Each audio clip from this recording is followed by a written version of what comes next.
mag-move sa atin, ibig sabihin po pala unti-unti na nasisira ang buhay natin. Pinag-usapan po natin yung shame. Amen?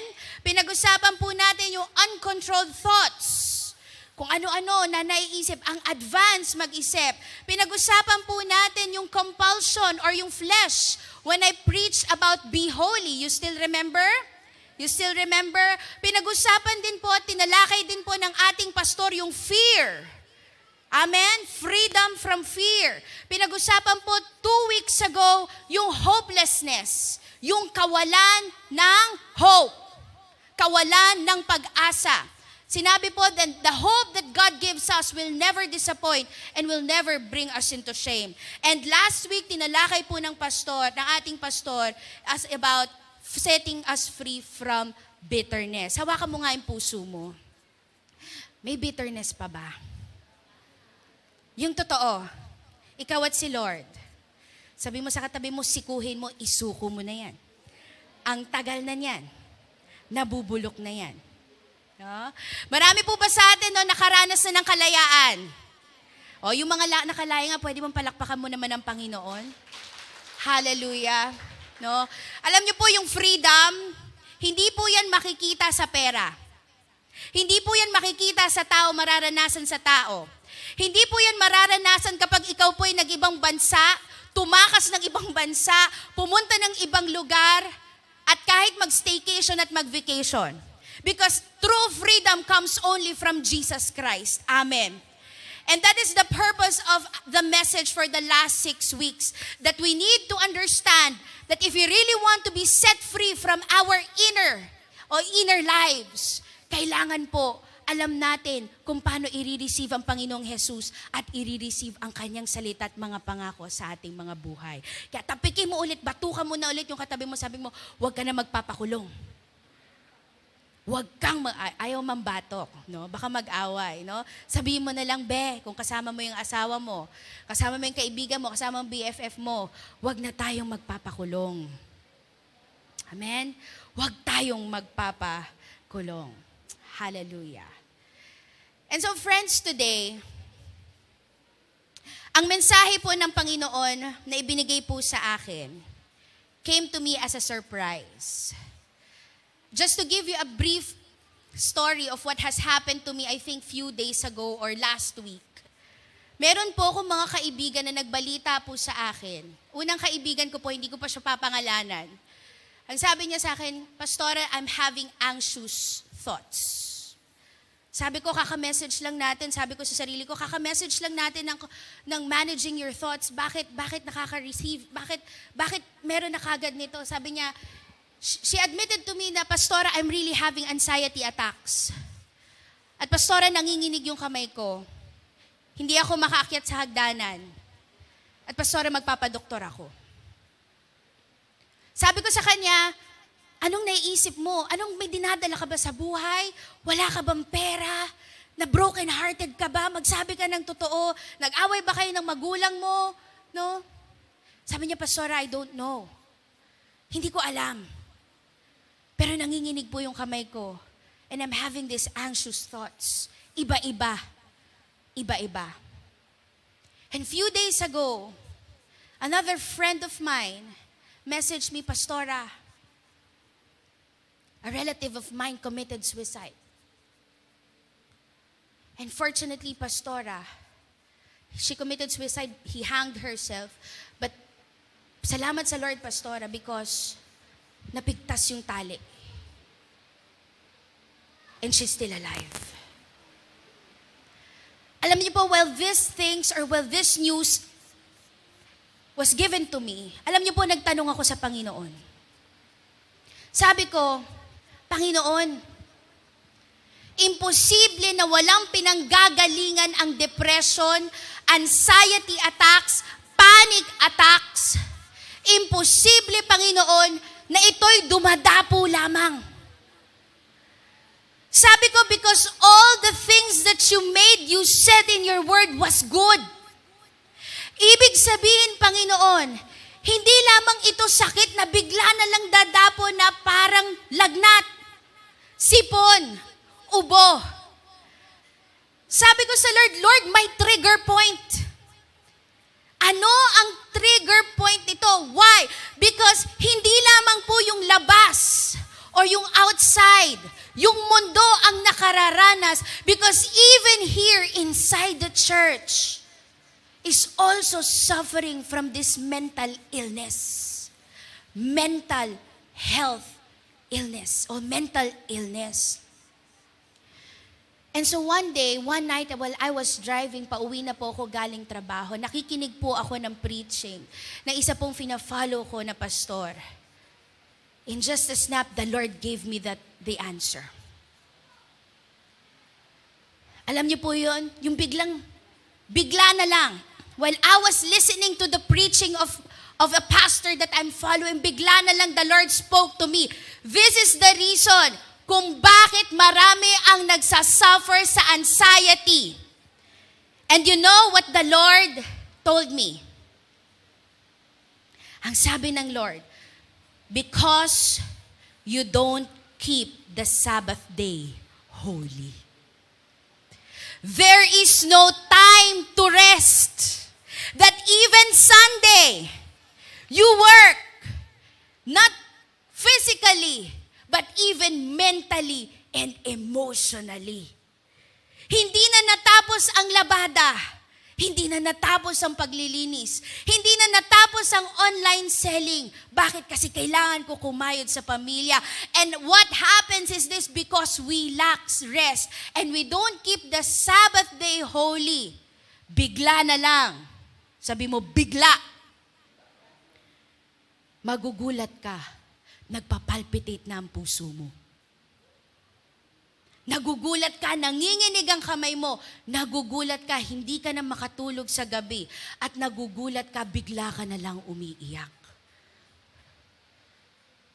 Kaya mga kapatid, ang title ng mensahe ng Panginoon ngayon, God's message, or the title of our message today is this, magpahinga ka. Keep the Sabbath day holy. Pwede po bang basahin natin sabay-sabay? 1, 2, 3. Lakasan mo, tumarap ka dun sa katabi mo. Sabi mo, magpahinga ka. Sige, 1, 2, 3. Ayan. O, sa kabila naman. 1, 2, 3. O, wala na, humina na. Meron po akong tanong sa bawat isa. Nakakapagpahinga ka ba talaga?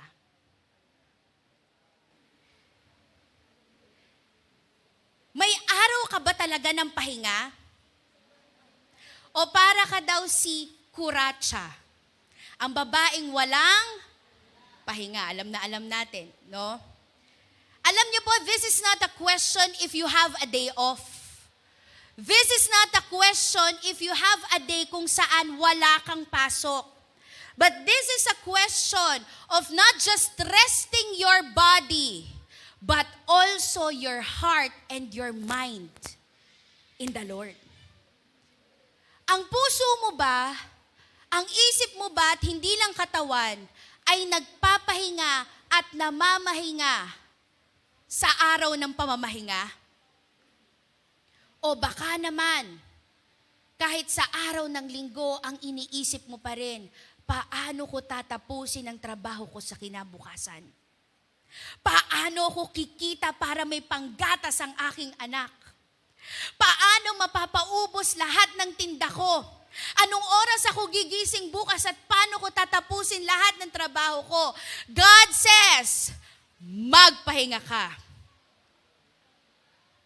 Magpahinga ka.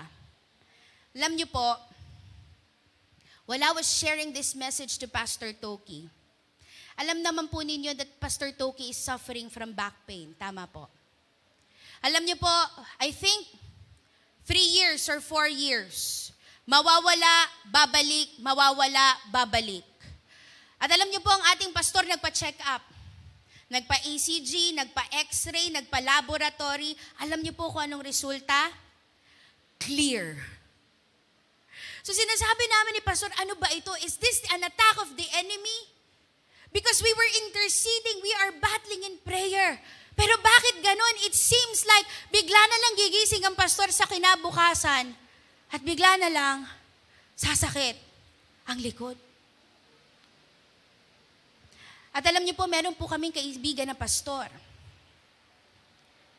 Alam niyo po, maisip pa lang ang ministry, maisip pa lang ang trabaho, nasusuka na. Ganon din po ba tayo? Isipin mo pa lang na papasok ka na bukas. Isipin mo pa lang na makikita mo ang boss mo. O isipin mo pa lang na pupunta ka sa school, mag-aaral ka. Isipin mo pa lang lahat ng trabaho mo, hindi ka na makahinga. Hindi ka na mapakali. At kahit nakarest ang katawan mo, ang puso mo, at ang isipan mo, ay pagod na pagod pa rin. Pagod ka ba? Kung tatanungin ka ng Diyos sa mga oras na ito, pagod ka ba? Kung ikaw po ay isang empleyado, ang oras po ng pagpasok, ang araw ng pagpasok, we have 5 days or 6 days and we are given 1 day rest. Pag ikaw po ay estudyante, you are given how many days? 5 days. No? 5 days. 4 days sa college. Pero sa high school, elementary, 5 days or 6 days and then we are given 1 day rest. Pag ikaw naman po ay full-time parent, anong araw ang pahinga? Walang pahinga. No? Pag ikaw naman po ay nasa bahay lang, puro pahinga. Wag daw ganon. No? But mga kapatid, the problem that God wants to deal us today is this. Yes, may day off. Yes, may araw kung saan wala kang pasok. Pero dapat humihinga ka at namamahinga ka. And this is the problem of many people, especially many Christians, why we cannot enjoy the Sabbath day is this. We cannot or we do not experience the blessing of Sabbath, which is complete rest, peace and refreshment and breathing because our whole body is still at work during Sundays, or we do not spend our day off effectively. Pag sinabi pong Sabbath, it means rest. Ang sabi po sa Genesis chapter 2 verse 1 to 3, tingnan lamang po natin yung principle ng Sabbath. No? Pag sinabi pong, I want you to know mga kapatid, that Sabbath day was made or designed, originally designed by God even before the law. Naunawaan niyo po yun? Even before the law, God already designed a day of Sabbath. Ang sabi ng Genesis chapter 2, verse 1 to 3. So the creation of the heavens and the earth and everything in them was completed. Ilang araw daw ginawa ang mundo at ang sangkatauhan sa loob ng 6 na araw. Verse 2, on the 7th day, pang ilang araw? 7th day. God had finished His work of creation, so He rested from all His work. Alam na alam po natin itong verse na ito. Alam na alam po ng mga children. Sinasabi po sa 6 days, ginawa po ang mundo, ginawa ang langit at lupa at sangkatauhan. And on the 7th day, God rested. But brothers and sisters, I want you to notice the next passage. Because God says that after niyang ginawa, o after niyang mamahinga ng 7th araw, sabi dito, in verse 3, and God blessed the 7th day and declared it holy. Uulitin ko po iyon. God blessed the 7th day and made it or declared it holy because it was the day when He rested from all His work of creation. So I want you to understand, mga kapatid, that Sabbath day is not just an ordinary day or an extraordinary day. I want you to understand, mga kapatid, that Sabbath day is a day wherein it is set apart. And it is called divine day so that we can rest not just physically, but emotionally, mentally, and spiritually. At ito po ang problema natin. Sino dito nakakaalam ng 10 Commandments? Ano ang unang commandment? I am the Lord your God. You shall not have any other God before me. Ano ang pangalawang commandment? You shall not use the name of God in vain. You shall not have any idols. Keep holy the Sabbath day. You shall not murder. You shall not covet your neighbor's goods. Honor your mother and father. You shall not covet your neighbor's wife or husband. Ito po ang problema natin. Bakit sinusunod natin yung Siyam strictly, pero yung Sabbath day, we taken for granted? Hindi ka pumapatay, hindi ka nagnanakaw, sumasamba ka sa Diyos, hindi mo ginagamit ang pangalan ng Diyos sa walang katuturan, you honor your mother and father, you keep what? You honor God. But why is it that keeping Sabbath day holy is being neglected? Ibig sabihin, mga kapatid, when we don't keep our Sabbath day holy, if we don't honor it, just as how God blessed it and declared it holy, ibig po sa palang sabihin, nagkakasala tayo sa Diyos at nagkakasala din tayo sa ating katawan. But friends, as what I've mentioned kanina, the Lord does not want to condemn us today. But rather, ang gusto ng Diyos is that every time we spend Sabbath day, every time we have or spend the day, our day off, we receive breakthrough. We receive rest. Ano po bang ibig sabihin ng rest? Pag sinabing rest day, ano ibig sabihin? Ano po? Pag sinabing rest day, anong unang-unang pumapasok sa ating isip? Walang trabaho, walang pasok, kaya walang sweldo. No? Mga kapatid, ang original translation po ng word na rest or Sabbath is tatlo. First, peace. Pangalawa, refreshment. At ito po yung pangatlo, God inhaled or breathed. So understandably, sa 6 ng araw, nagsalita ang Diyos. Kapag ikaw nagsasalita, you exhale. But on the 7th day, hindi naman napapagod ang Diyos eh. Paano yung nag-rest ang Lord? Ang ibig sabihin nito, on the 7th day, God breathed and inhaled. Pwede bang mag-inhale lang tayo and exhale? Okay lang ba? On the count of 3 mag-i-inhale. 1, 2, 3, inhale. Exhale. Di ba ang sarap? Isa pa. 1, 2, 3, inhale. Exhale. And in the same way that we feel refreshed, mga kapatid, yun din ang nais ng Panginoon na maranasan natin in our bodies every time we do or we spend our Sabbath day. Amen. So when is our Sabbath day? Most of us, it's Sunday. Sa mga pastor po, it's not Sunday. It's actually, usually, Monday. Ang ating pong pastor, hindi po Monday, Tuesday. Kasi pag Monday, may leadership meeting. Okay? Ako po, ang Sabbath day ko ay Saturday. Ibig sabihin, kahit ano yan, hindi ako gagalaw. Hindi ako maglalaba. Bahala na. No? Kasi po, I work ngayon. From Sunday, we minister. Monday to Friday, I work. So Saturday, sabi ko sa Lord, Lord, I will rest. Sa mga estudyante, anong Sabbath day? Sunday, no? At sa ibang bansa po, ang Sabbath day nila ay Friday.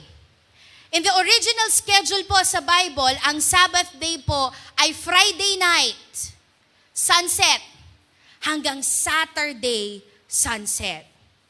So mga kapatid, the Lord did not give us a specific day wherein we should be celebrating Sabbath or spending Sabbath. Ang ibig sabihin po dito, we can celebrate or we can spend Sabbath in any day of the week wherein we can schedule ourselves not to work and be rested. Ang tanong po kasi mga kapatid, bakit hanggang ngayon we honor Sunday pero pagdating ng Monday parang pagod na pagod pa rin? Bakit pagod na pagod pa rin? Hindi ka na nga nagtatrabaho, pero bakit ang mukha mo hagardo versosa? Tingnan mo yung katabi mo. Uy, fresh. Fresh, no? We have to understand, mga kapatid, that the purpose of Sabbath is this. In Exodus chapter 23 to 12, sabi po dito, 6 days you do work, but on the 7th day you do not work, so that your oxen, your donkey may rest, and so that the slave born in your household and the foreigner living among you may be refreshed. So ano pong ibig sabihin nito? Ito po ay araw kung saan ikaw ay dapat mapuno ulit, dapat ma-motivate ka ulit, bumalik ka ulit sa kaayusan, and be recharged. Because the meaning of refreshed means having regained strength or energy. And the purpose of Sabbath is this. Matthew chapter 2 verse 27, Jesus said to them, the Sabbath was made to meet the needs of people and not people to meet the requirements of Sabbath. At ito po ang danger. Sabihin mo nga, danger. Because we do not know how to spend Sabbath properly, effectively, and powerfully, unintentionally and unwillingly, we commit self-destruction.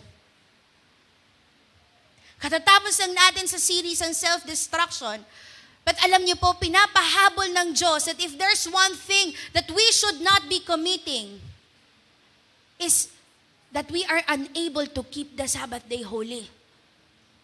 Because we are really designed to rest. We are designed to rest not just from physical labor, but also in our emotional, mental, and everything sa ating pong katawan. So this is the real question, mga kapatid. Are we spending our Sabbath rest effectively and powerfully? Alam niyo po, nung binanggit ko po ito kay Pastor, we made a decision that we will schedule a day na hindi po kami gagawa ng kahit anong work. If we are able to follow the principles of the 9 commandments, then we should also be able to follow and keep the Sabbath day holy. Amen. So how, and this is the question now, how do we keep the Sabbath day holy? How do we spend our rest and our Sabbath effectively and powerfully? So I have 4 points. Ilan po? 4. And it starts with R, second is E, third is S, and fourth is T. So if you will read it, rest. Unang-unang puntos. How do we spend our Sabbath effectively and powerfully is this: recharge in worship. Recharge in worship. Alam niyo po mga kapatid, if you are having your Sabbath day on a Sunday, I want you to know that Sabbath day is the best and greatest day to worship the Lord. Sino po sa atin minsan aamin? Minsan you want to go to the church para mawala yung guilty feelings. Minsan po marami sa atin, we go to church because we know that we are required to go in the church. We are expected to go in the church. Because we will serve, we will minister, and definitely, hahanapin po tayo ng ating mga pastor at mga leader. Pero alam niyo po, isa sa natutunan ko mga kapatid, when you spend your Sabbath on Sunday, minsan iniisip natin, when we go to church, tayo yung magbibigay sa Diyos, tayo yung magbabalik sa Diyos. But the truth of the matter is this, when we go to church, mas nais ng Diyos na punuin ka, palakasin ka, at ibalik yung pag-asa mo sa buhay. Because this is the reason kung bakit madalas napipilitan tayo or minsan natatamad tayo. Bakit? Because we feel that it is a requirement. But brothers and sisters, spending Sabbath and having worship, attending Sunday worship is not just you ministering to the Lord, but allowing the Lord to minister in your life. Do you allow the Lord to fill you up? Sa worship pa lang, do you allow the Holy Spirit to move in you, to speak on you, and to comfort you and embrace you? O baka naman sa encounter lang. Kasi friends, if pupunta po tayo sa church, at hindi po natin nakikita ang importansya ng Sabbath, hindi po natin nakikita ang importansya ng worship. That is not just for us. It's not just for God, but it is for us. Then lalabas pa rin tayong empty. That is why ang challenge ko nga po sa mga ministers natin, lalo na po sa mga tech. No? Because after the worship, after ng mga kaguluhan, sila po nandyan pa. Nagme-minister pa. But all of us, the worship team, the ushers, the presiders, sits. The ushers, naghahabol ng mga bata, mga ministers. Ang challenge ko po sa mga naglilingkod, make sure na hindi ka lalabas, na hindi ka lang pinuno, pero pinag-umapaw ka ng Panginoon. Because that is the reason why many times we wake up in the morning and say, Lord, tinatamad akong magpunta ng church. Tinatamad akong pumunta, parang wala namang nangyayari. It's because we don't know how to allow the Lord to fill us up. Kaya ako po, ito po ang lagi kong sinasabi sa Panginoon, Lord, hindi pwede na walang mangyayari. Worship pa lang, dapat breakthrough na.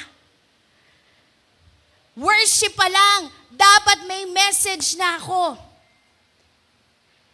At dapat, Panginoon, hindi lang ako puno kung hindi nag-uumapaw ako. Kasi, mga kapatid, alam ng Lord na pagod ka. Alam ng Lord na stress ka. Alam ng Lord na ang galing-galing mo sa school, ang galing-galing mo sa trabaho. Alam ng Lord na grabe ang paglilingkod mo sa pamilya. Alam ng Lord na pinaghirapan mo ang pagtatrabaho from Mondays to Saturdays. And what is so good about the Lord is that when you enter His place of worship, He does not just allow you or give you physical rest, but a rest in your souls and your spirit. Amen? Sabi po dito sa verse, ang sabi po dito in Matthew chapter 11, verse 28 to 30. Sabi dito, come to me, all you who are weary and burdened, and I will give you rest. Anong sabi ng Lord? Come to me. Kung ikaw ay napapagod, hindi lang physically, emotionally, mentally drained, alam nyo, itong sabi ng Lord, lumapit ka sa akin. Lapit ka sa akin. And I will give you the rest that you need na hindi kayang ibigay ng tao, ng lugar at ng pangyayari sa buhay mo. Alam niyo po mga kapatid, the real meaning of worship, ang worship po, in the Bible, positionally means bow down. Bow down. Kaya ang mga Israelita, hindi sila yumuyuko sa tao, sa kahit anong idolo. Sino nga po yon? Yung tatlo na hindi yumuko? Si Shadrach, Meshach, at Abednego. Spell Shadrach. Spell Meshach. When we go in the presence of the Lord and worship, that is the time we bow down.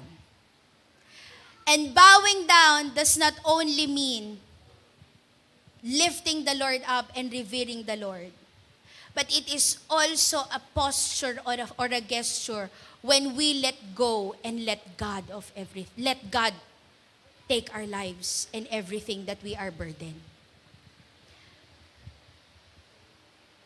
Ang reason kung bakit hindi tayo nare-rest is because we do not let go. But when you bow down to God, that is the time that you tell to God, Lord, hindi ko kaya. Panginoon, hanggang dito lang ako. But Lord, I bow down myself to you because I know that you are a great God and good God.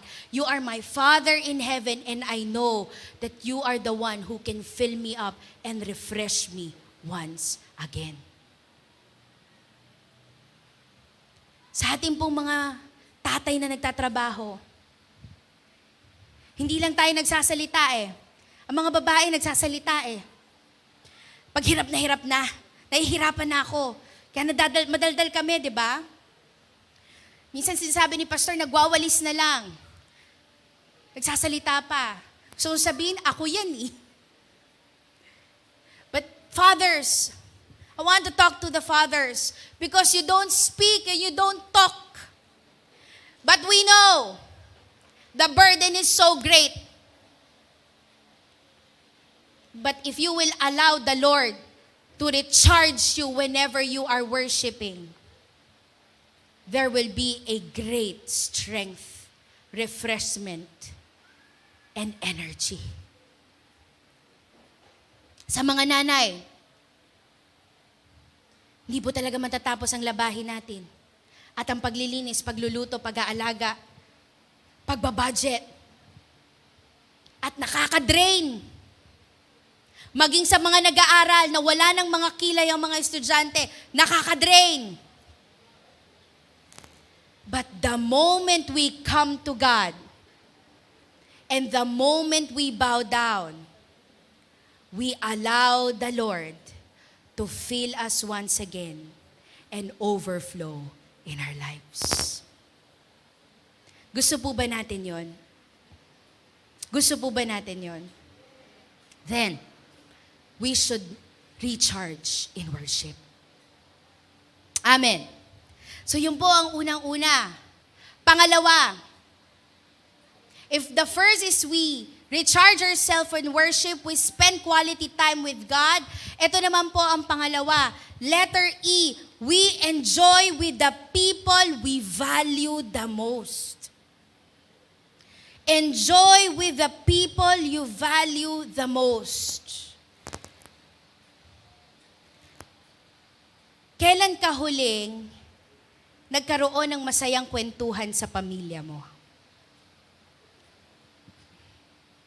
Kailan ka huli na nagkaroon ng masayang kwentuhan sa anak mo, sa asawa mo? Kailan yung huli na nagkaroon ka, hindi lang yung nag-usap, kung hindi nagkaroon kayo ng quality time or quality communication sa mga mahal mo sa buhay. Because Mondays to Saturdays, we work. At minsan nga naiisip ko, Lord, hindi ko nakakausap ng maayos mga anak ko. But on the Sabbath day, this is the best time that we reconnect and reconcile to the people that we value the most. Kailan kayo huling nagtsikahan ng nanay mo? O puro na lang kaaway? Ang tanong ito, kailan ka huling nag-spend ng araw sa bahay mo. Minsan kinakamusta ko yung mga kabataan, o kamusta naman kayo? Buti okay lang na nagmi-minister kayo sa church at nagpupunta kayo sa church. Ang sabi ng mga kabataan, sanay na po nanay ko. Sanay na po nanay ko, sa church na daw nga po ako tatakwil na po ako Mga kabataan, wag ganon ha. Alam niyo po, that's the reason kapag Sunday po, wala tayong schedule after lunch. Kasalanan po kapag nagpatawag ng meeting, puwera na lang kung emergency. No? Bakit? Because we value that Sunday is for our family. Sunday is for the people that we value the most. So in the Sabbath day, ito yung perfect time para pumunta ka ng mga sangyupsalan. Kung wala ka pa, hindi mo pa napupuntahan lahat ng sangyupsalan, puntahan mo. Kung hindi mo pa napapataob lahat ng only rice, puntahan mo. O kung wala kang budget, kape-kape lang, okay na. Ano po ang sabi sa Bible? Psalms 133 verse 1, how wonderful it is, how pleasant for God's people to live together in harmony. Ibig sabihin pala, gustong-gusto ng Diyos na nakikita ang kanyang mga anak na magkakasama at masasaya at hindi nag-aaway-away. Ibig sabihin pala, nais ng Diyos na sa tuwing tayo po ay nagkakaroon ng gathering, tayo po ay namamahinga, nais ng Diyos that we also spend it happily, hindi po nag-aaway-away, to the people that God has given us. One time, dumating po ako sa bahay namin, wala pa po akong kasama nun sa bahay, ang dumi po ng bahay. At alam po ng asawa ko to, pag madumi ang bahay, magagalit ako. Alam po ng mga anak ko to, I don't want to come home at hindi ko po kayang mag-focus kapag magulo ang bahay. Pagtapak mo pa lang ng lapag at marami ng dumi, nababadtrip po ako. But one day, one night, hindi pala one day, one night, I went home. Nangusap sa akin ng Panginoon. Actually, muwi ako ng gabi, marumi, and kinabukasan, marumi pa rin Saturday, it is my day of rest. Nangusap sa akin ng Panginoon. Ang sabi sa akin ng Lord, minsan na lang kayo mag-uusap, magagalit ka pa. Maglinis ka ng tahimik. Minsan na lang kayo mag-usap ng mga anak mo. Sumisigaw ka pa, ang dudumi ninyo. Sabi ng Lord sa akin, paliguan mo sila ng tahimik. At minsan na lang kayo mag-usap ng asawa ninyo, ng asawa mo. Inaaway mo pa, huwag kang magalit. And you know, I've realized and the Lord made me understand that Sabbath day was made for peace and not for war. And that Sabbath day was made for people, for our needs, for us to enjoy. That's why if meron kang rest day, Sabbath day, mag-usap kayo ng asawa mo, mag-usap kayo ng anak mo, mag-usap kayo ng kaibigan mo, walang mag-aaway ngayon. Walang sisigaw ngayon. At kahit maglilinis, at kahit anong gagawin, happy lang tayo. Kung katabi mo ang asawa mo, sabi mo, happy lang tayo. Kung katabi mo ang anak mo, happy lang tayo. Kung katabi mo ang kaibigan mo, sabi mo, happy ka lang ha.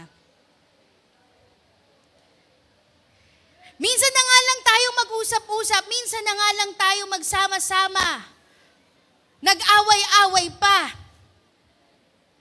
Tama ba?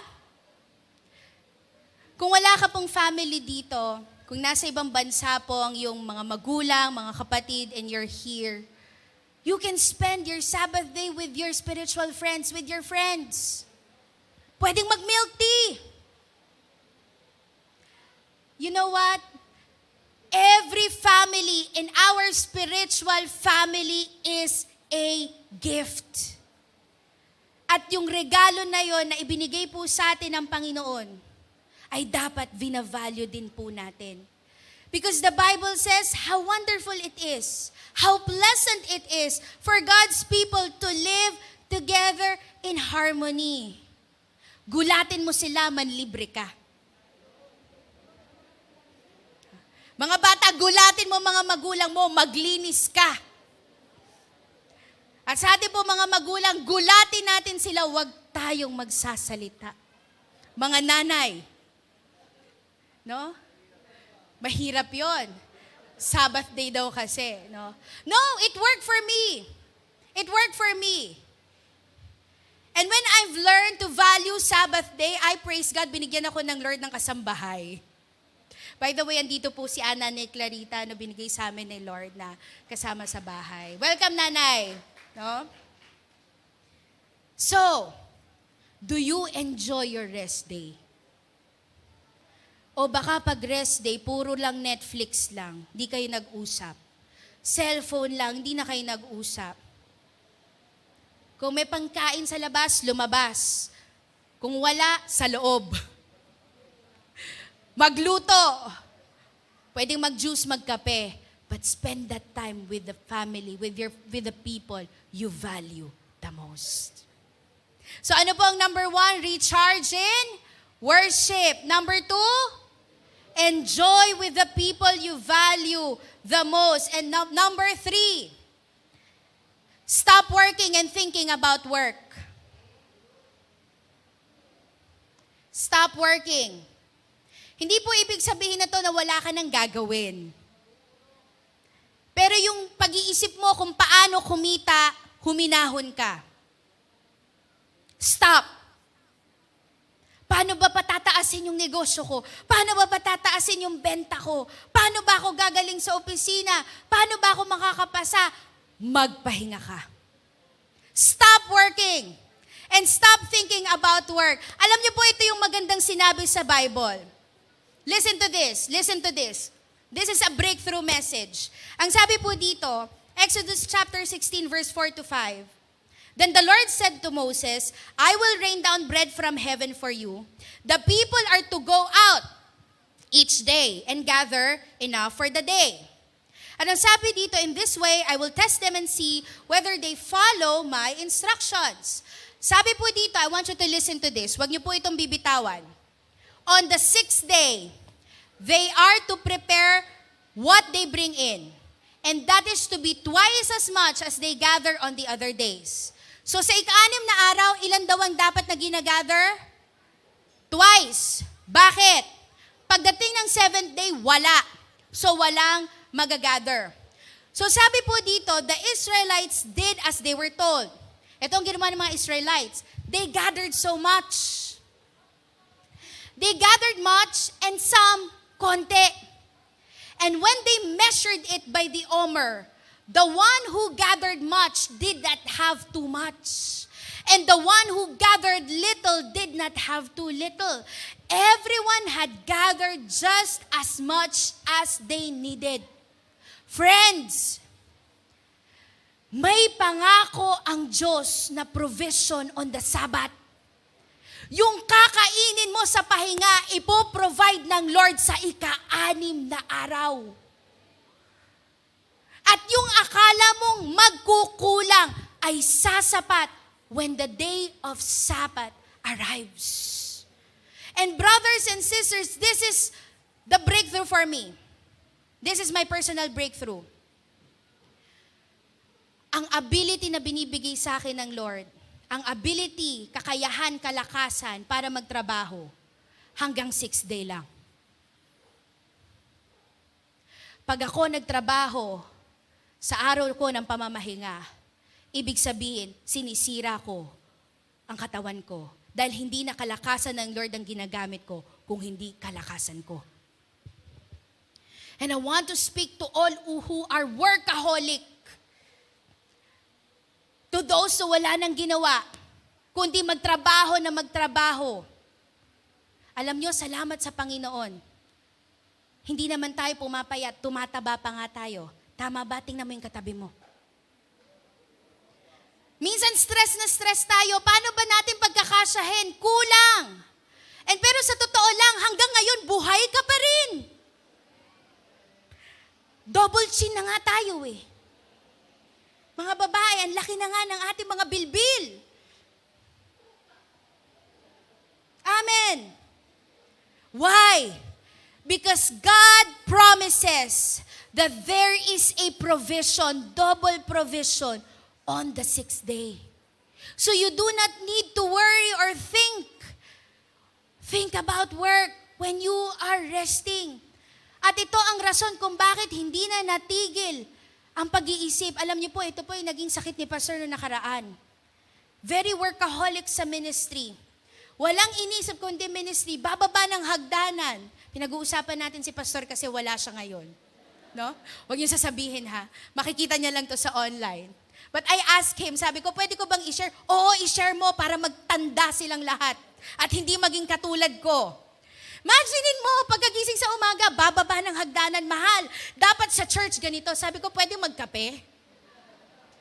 Ito pa, matutulog na kami. Kami po, medyo late kami natutulog. 12:00, naka-iPad pa. Mahal, dapat yata ganito yung ginagawa natin sa discipleship. Sabi ko, antok na ako, bukas na lang. Alam niyo po, unwillingly and unintentionally, ang ate po palang pastor, nagkakaroon na din sa self-destruct yung katawan niya. Because of that, she is still working and working and working every day. Lagi masakit yung likod. Pero ngayon, wala nang work every Tuesday. Bawal mag-follow up sa ministry every Tuesday. Sabi ni Pastor, pahinga daw niya yon. I-announce ko daw sa lahat. Walang magme-message sa kanya about work ng Tuesday. Mamamahinga daw siya. No?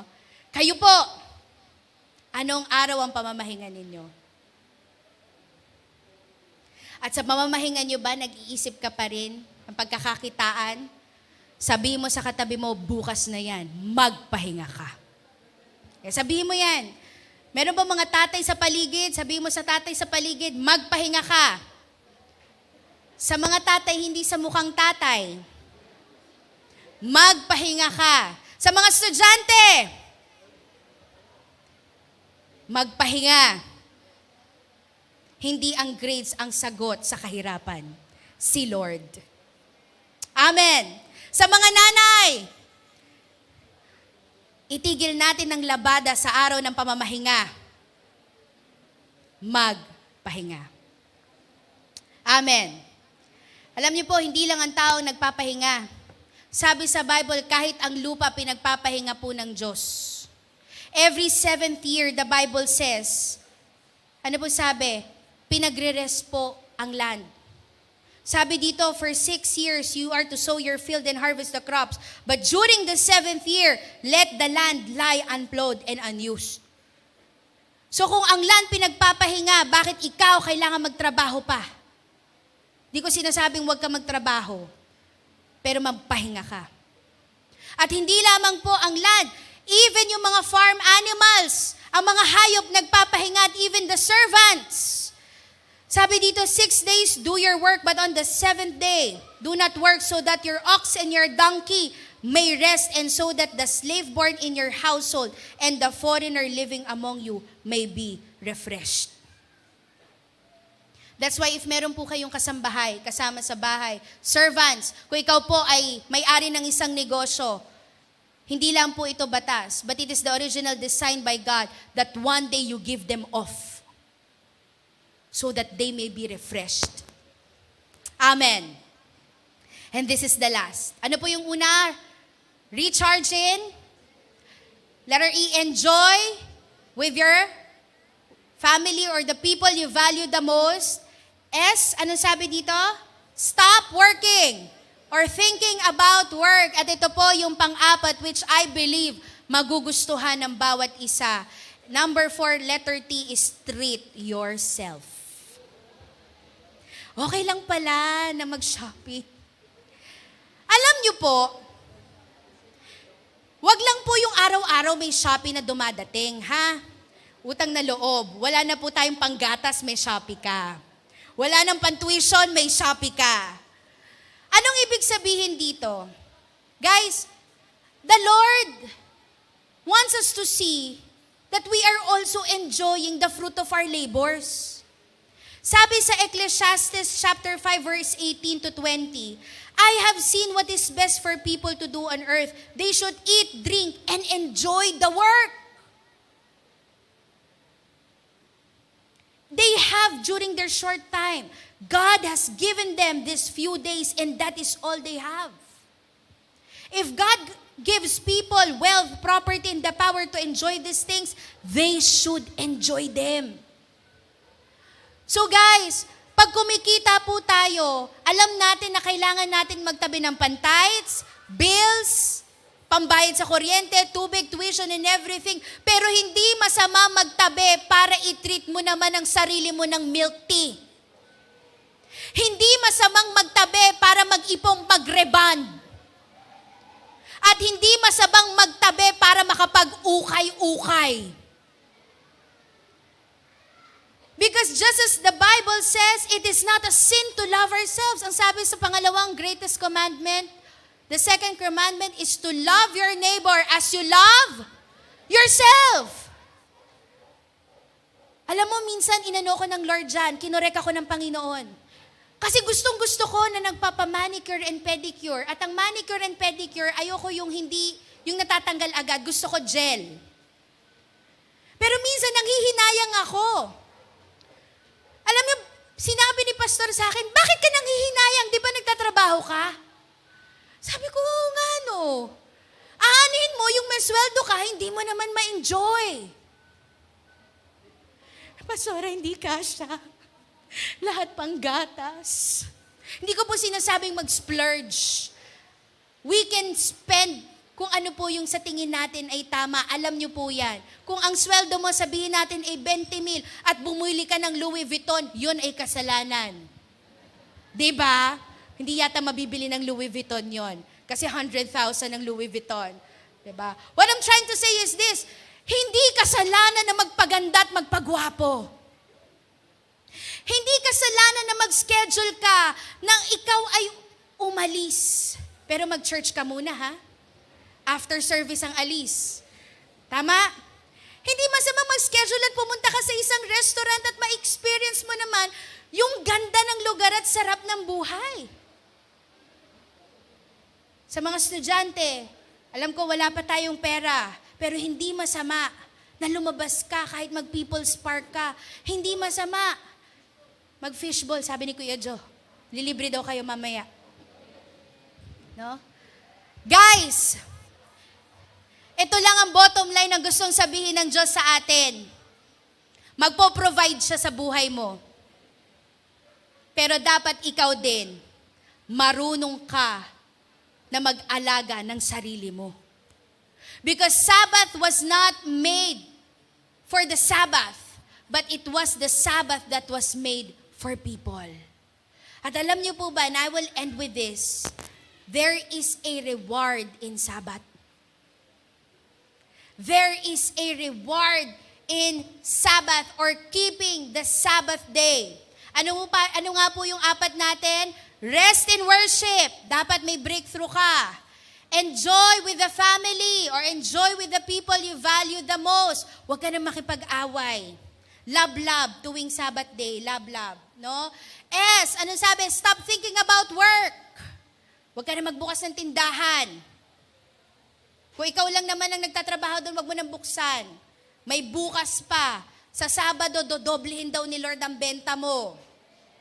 Amen. Basta benta talaga ang lakas ng boses natin. No? Sa mga mag-asawa, mag-usap kayo. Kung ang Sabbath day ni Mister ay Linggo, ang Sabbath day ni Mrs. ay Sabado, ay mag-usap kayo. Dapat i-honor nyo ang Sabbath ng isa't isa. Amen. No? Nasa na tayo? And T, treat yourself. Bili-bili din ng damit. Okay lang yon, kahit ukay-ukay. Bili ng makeup. Bili-bili ng food. Pwedeng mag-milk tea, pwedeng mag-Starbucks, basta may budget ka. No? Sabi ng Lord, gusto niya, everyone happy. Everyone should be enjoying. Sabi niya in Isaiah 58, nakakagulat naman yan, kuya. Nagulat kami, no? No? And as I end, there is a reward for Sabbath. I want you to listen to this. Kasi alam nyo, you have to evaluate yourself. Hindi na nga siguro ako healthy. Alam mo kung ba't ka malungkot? Hindi dahil sa wala kang pera. Hindi ka walang alam kung paano magpahinga. Sabi dito, the Lord says, si Lord ang nagsasalita through Isaiah, if you treat the Sabbath as sacred and do not pursue your own interest on that day, ibig sabihin, hindi selfish interest. Hindi yung para sa ikaw lang, para sa'yo lang. No? If you value my holy day and honor it by not traveling or talking idly on that day, then you will find the joy. Yan. You will find the joy that comes from serving me. I will make you honored all over the world, and you will enjoy the land I gave to your ancestor Jacob. I, the Lord, have spoken. If we know how to value yung Sabbath day or the declared Sabbath of the Lord, ang promise ng Lord sa atin is there will be joy. There will be joy. I truly believe that this is the answer to all anxiousness, panic attacks, depression, suicidal thoughts. If we will learn to keep the Sabbath day holy, if we will learn na magpahinga. Kung tayo nga excited sa declaration ng presidente, di ba pag may mga holidays, tinitingnan na natin yan, no? Ano ba yung mga declared holidays? Doon tayo lumabas. Sabi sa Bible, God also declares it holy. Magpahinga ka. Pwede bang tapikin mo yung katabi mo, sabi mo, magpahinga ka? Magpahinga ka. Ang gusto ng Lord, mga kapatid, punuin ka sa araw na ito. I hope you enjoyed the message today. No? Itong message po na ito, I believe na tamang-tama po sa lahat ng pagod. At hindi alam kung paano magpapahinga. At kung paano po mararanasan yung totoong rest, peace, and refreshment from the Lord. But I truly believe po, I hope we had a breakthrough today. Now when we go to church, when go inside in the church, do not be so pressured kung ano yung kailangan mong gawin sa Diyos. Alam ng Lord ang kakayahan mo. Alam ng Diyos ang lahat. But be expectant of this, that the Lord wants to minister to you more during the day of Sabbath. And the promise is this, you will not just regain, you will not just be recharged and restored, but you will receive an overflow from His abounding grace, abounding strength, and abounding praise. Kaya alam niyo po, ang totoong nakaka-receive, nakaka-breakthrough pag Sabat, excited pumasok ng Monday. Para hindi kayo nangiti. Totoo po yun. May renewal of mind. May purpose. Panibagong hope. May panibagong mission. May realignment. Hindi ka tatamaring pumasok, hindi ka tatamaring magtrabaho, hindi ka tatamaring mag-aral because you knew it is the Lord who gave you strength and recharged you and made you rest on the Sabbath day. Amen. Pwede bang palakpakan lang natin ang Panginoon? Let us bow down our heads. If you believe na we committed this sin or we failed the Lord by not keeping the Sabbath holy, hingi ka ng tawad sa Lord. Hingi ka ng tawad sa Lord sa mga oras na ito. Just ask the Lord for forgiveness. If instead na yung Sabbath day or day of rest, ginagawa mo para pa mag-isip, kumayod. You do not enjoy your family anymore. You ask for forgiveness sa Lord. Hingi ka ng tawad sa Lord and just ask the Lord to give you a renewal of mind. Just ask the Holy Spirit. Ask the Holy Spirit. So Lord, with the message today, Holy Spirit, what do you want me to do? What do you want me to do now? You know my abilities, you know my capabilities, you know my limitations, so Lord. You know that I need to work. You know that I need to minister. You know that I need, Father God, to serve my family. And Lord, I really don't have Sabbath day. But Lord, give me that day that I may enjoy not just my family, that I may enjoy my relationship with you, that I may spend quality time with you, that I may receive that strength, that I may receive refreshment, and that I may breathe. Hallelujah. Hallelujah. Panginoon, maraming salamat, O Lord, sa pagpapaalala sa amin na kami, O God, ay tao lamang at may limitasyon. Salamat sa pagpapaalala sa amin na ang lahat ng kakayahan namin, kalakasan namin at karunungan namin, Panginoon, ay galing sa iyo. And Lord, may limitasyon sa amin. Pero Lord, salamat sapagkat, Panginoon, kapag ikaw ang nagbibigay sa amin ng panibagong pag-asa at panibagong kalakasan, ang bawat katuyuan sa aming buhay, O Lord, ay muli, O Lord, na pinupuno mo at pinag-uumapaw mo, Panginoon. And Lord, salamat, Panginoon, sapagkat sa araw na ito, pinakita mo sa amin kung ano nga ba talaga ang tinatawag na buhay na may kalidad. At yun ang isang buhay kung saan ino-honor namin, Panginoon, ang araw ng pamamahinga. Ama, humihingi po kami ng tawad sa mga oras at pagkakataon na hindi namin na-honor, Panginoon, ang araw na ito. Na hindi namin, Panginoon, napabanal ito, na hindi namin, Panginoong Hesus, inispento, O Lord, ng maayos sa mambanal. Kaya naman, Panginoon, marami sa amin, O God, nakararanas ng sakit at karamdaman, nakararanas, Panginoon, ng sakit sa mental. But Father God, through your message today, salamat, Panginoon, because you are setting us free from mental illness in the name of Jesus.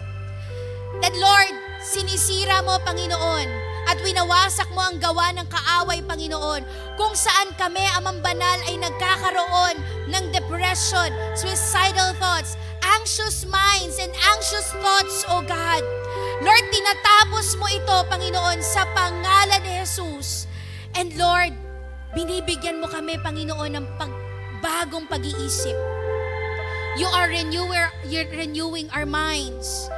And Lord, today you are not just giving us physical rest, but you are giving us, Panginoon, emotional and mental and most especially spiritual rest in your presence.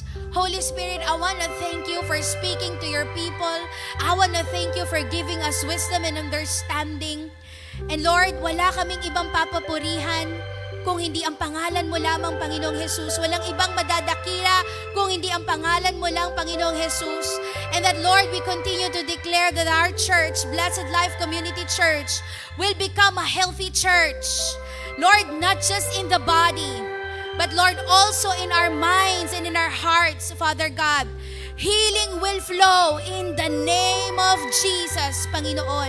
Yung mga sakit, Panginoon, sa katawan because, oh Lord, of this mental illness, Lord, healing will flow in the name of Jesus. Panginoon, magbubuhos ka sa mga oras na ito. Lord, lahat ng mga empty, Father God, pupunuin mo sa mga oras na ito. Pag-uumapawin mo sa mga oras na ito. And Lord, bibigyan mo ng divine rest, Panginoon, sa araw na ito. Once again, Father God, we honor you today.